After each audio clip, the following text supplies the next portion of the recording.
How to borrow money from Gcash app. Hey there, need a little financial boost? Gcash might be able to help. In this quick video, we'll show you how to borrow money through Gcash called GLoan, and make sure you do it responsibly. But remember, not everyone gets GLoan. Before we dive in, keep in mind GLoan isn't available to everyone. Gcash considers your credit history, Gcash activity, and other factors to determine eligibility. You might not see a borrow option in your app if you're not eligible.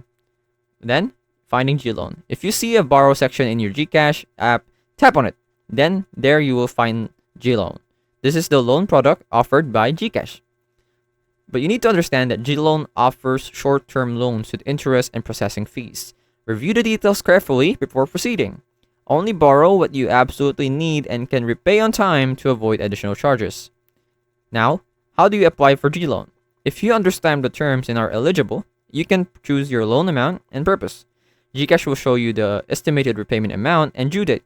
Review everything again, and if you're comfortable, confirm the loan application. Getting your money.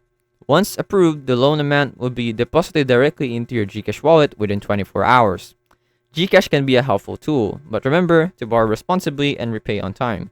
There are other loan options out there, so compare rates if needed. Leave a comment below if you have any questions, and hit that like button and subscribe for more financial tips.